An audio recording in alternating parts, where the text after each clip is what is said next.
Good morning. I'm here with my peanut butter chocolate banana protein shake. Yes.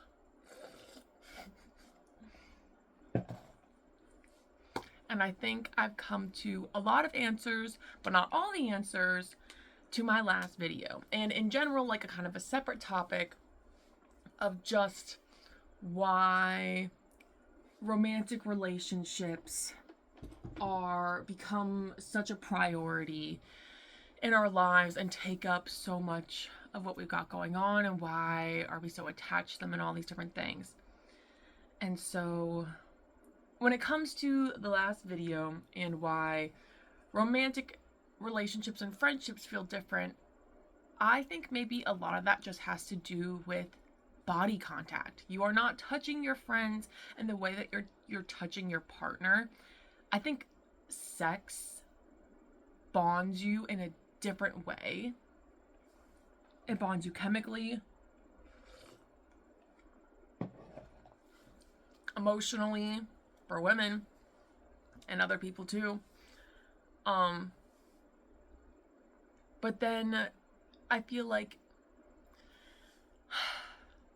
so you're touching each other's bodies, and you're basically touching each other's bodies how you would touch your own body, with almost no barriers.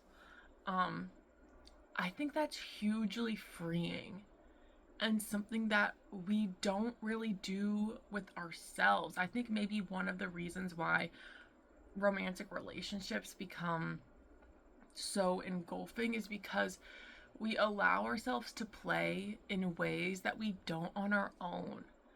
When you go on a date with someone, you're taking time out of your day to go do something fun specifically, and you're probably being more goofy. You're touching them in ways and playing with them, maybe pushing or holding hands or things like that. We don't necessarily do that in our friendships. Maybe we hold hands, maybe we mess around, but it's probably a little bit different because there's this sort of closer physical intimacy involved. And the play, the full freedom to be goofy and silly and ridiculous and unhinged, that I think really maybe creates this sort of need to be in a partnership, to express that part of ourselves that isn't inherently necessary to be that way. Hold on. Oh, I'm gonna do one more window. That's better.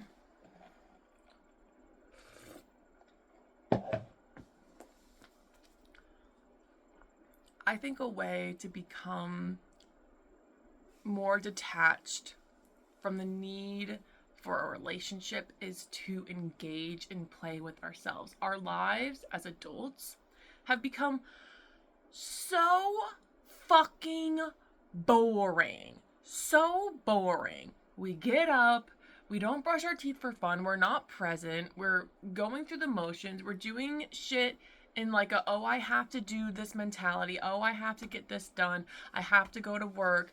We're not having fun. We're not enjoying ourselves. Rarely do we do nice things for ourselves that are not engaging in consumerism, that can be seen as play. Rarely are we going to the playground and swinging on the swings because that's what we want to do, or taking the time to be in the shower. Like when I was a little kid and I took showers, I was in there forever. I was playing. I was being weird and, messing around with the water and shit, because you're not stressed and it feels new. There's a sense of novelty still to it. The other day I was in the shower and I stuck my tongue out in the, onto the water, and it tickled so bad. I was so goofed out. I'm like, wow, we, as we've grown up, have not taken the time to reconnect with our bodies, just to be present or touch ourselves, or, goof around, or be present enough in our environment and not distracted enough to develop a sort of enjoyment. And this is kind of looking back to the video I made about isolation of the self. We don't really spend any alone time, much less play time, much less time just like not rushing and stressing through the motions. That I think when you then, because even when you're in a friendship, sometimes I feel like there still can be that sense of urgency or that sense of like, I have these things I need to accomplish.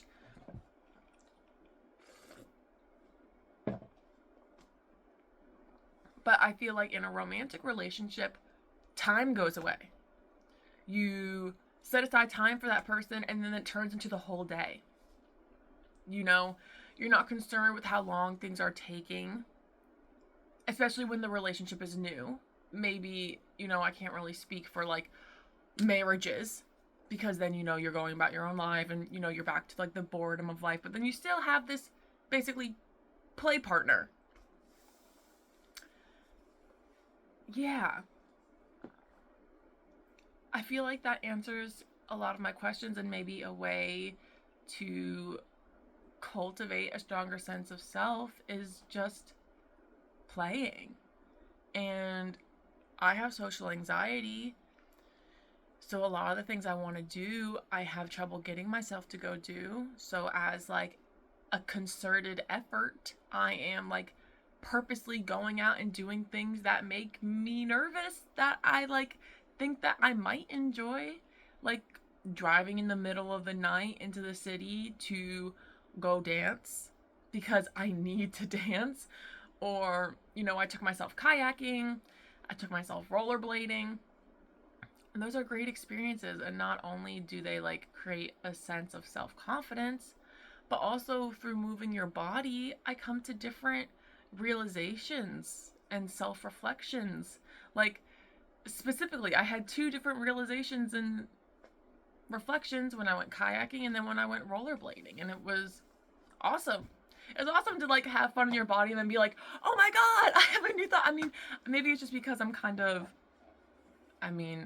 maybe I'm stupid for saying this, but I feel like I'm an intellectual. I like intellectualizing things. I like thinking about things. I like logic problems and all that stuff. I like learning, and I like doing research, and I like doing papers. So yeah, I'm an intellectual.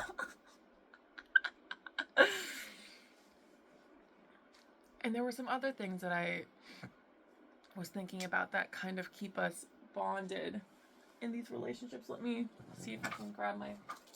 Oh, I'm recording this on my phone. Fuck, it's in my notes.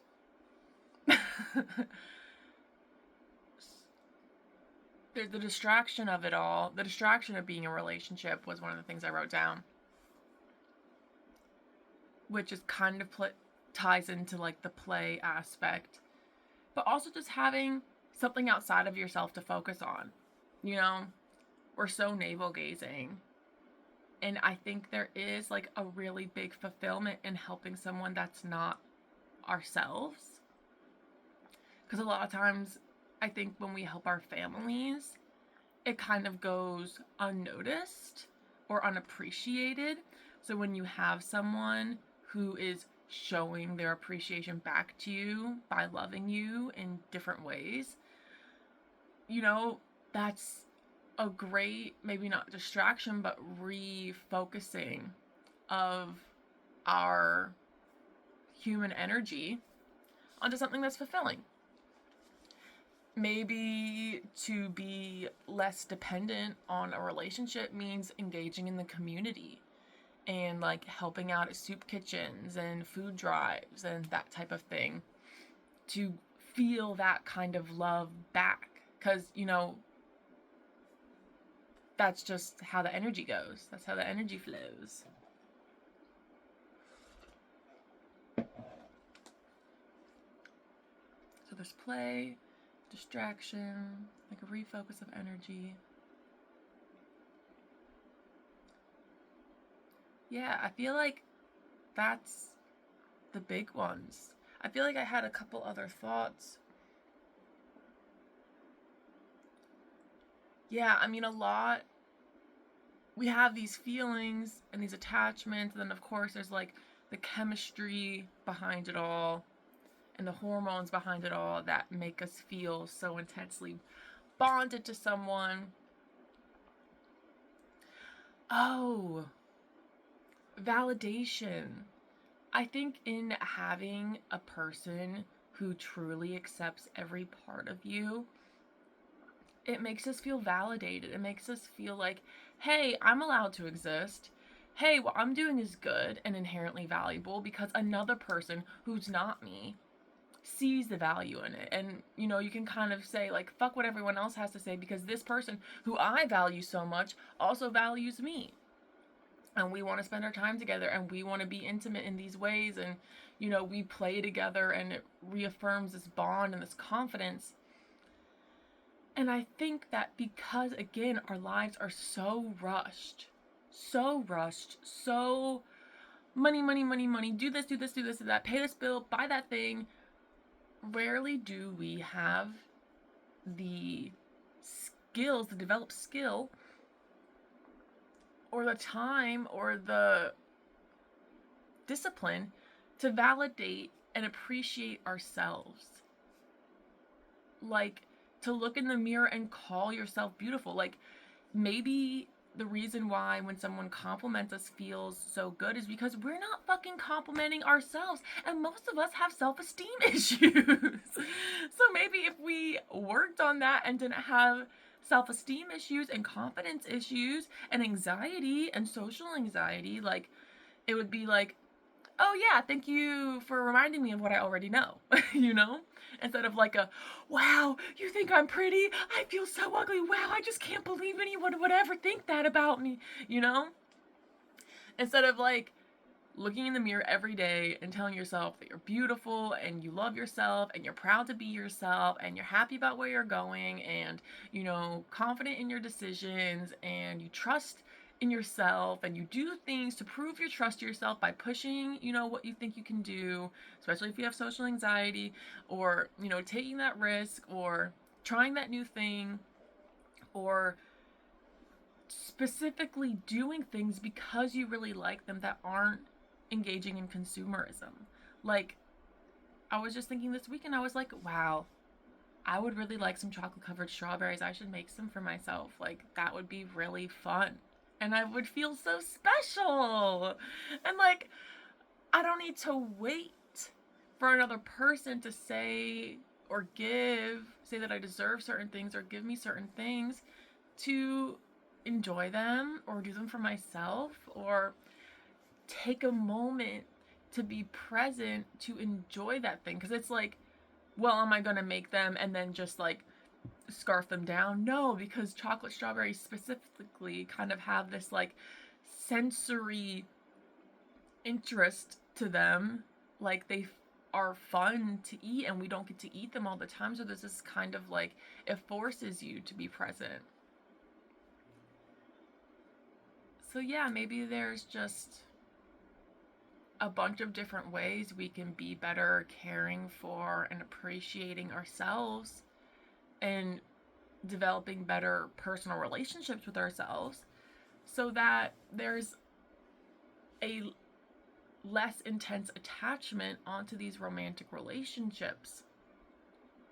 Because there's still going to come in the chemical and the hormonal and the emotional and the societal aspects that are going to make it be difficult to maybe leave or, make sacrifices or separate from a person that isn't in line with what you got going on, because it's pretty rare to find someone who's aligned with you, especially someone who's aligned with you long term. Maybe you're aligned for a couple months, a year, a couple years, and then you fall out of alignment because your lives are going in different directions. And I feel like if I am able to cultivate these skills, these like self-relationship skills, that it won't be as hard next time.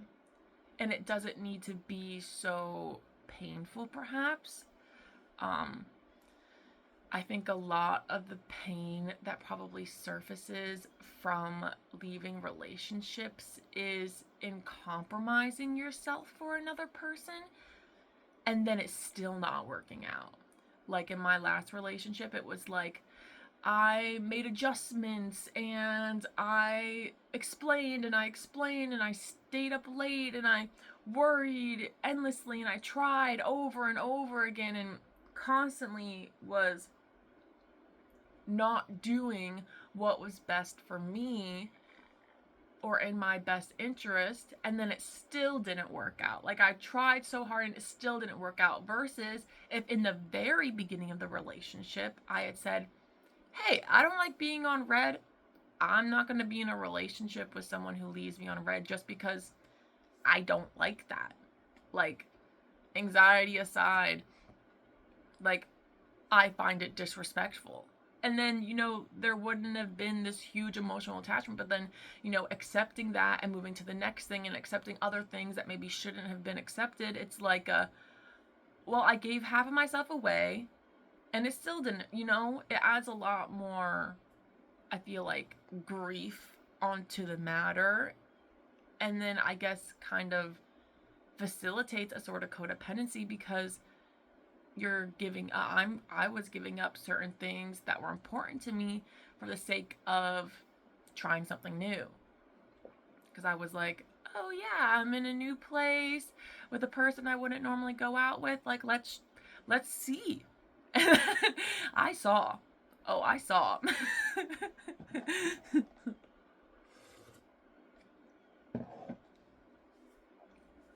Yeah, but I think I'm going to keep trying to find ways to engage and play. Because, like, we need an enrichment in our fucking enclosure. And there's no fucking enrichment. Like, yeah, the walls look cool. Yeah, like, the computer is not enrichment. Like, half the shit in my room is not, like, enrichment. Like, if I were to play with the balls or maybe give myself a massage, sure, that could be enrichment. But, like, we don't enrich our fucking lives. Where's the enrichment? Where are the enrichment toys? Where are the adult enrichment? And that's just like participating in your hobbies and like making time for yourself. And like maybe I'll go learn sign language because I've been wanting to do it so bad. Like whenever a song spells something out, I'll like do the alphabet for it. And it's so much fun. So like, girl, I probably just need to sit down and like learn a couple words or learn a song or something. And then it's like, in taking that time to focus on my hobbies and what brings me so much joy, when someone else has like a clear path or clear interest or whatever, like it'll just be like, oh, that's great. Like instead of this kind of like need to vicariously live through someone else because you're neglecting yourself, like maybe this attachment comes because like we're neglecting ourselves because of this fast-paced society and this distraction society with the phones and the computers, that when we find someone who seems focused or driven or has passions and hobbies, it's like oh my god, I need to live through you, because we maybe don't feel like we have the capability to do that on our own, or maybe we don't think that our interests are as interesting as somebody else's interests. Bitch, our interests are more interesting than somebody else's interests because they're your interests. So that's my challenge, I think, for this week, is to participate in my interests and maybe find a way to fold my clothes that doesn't seem so boring.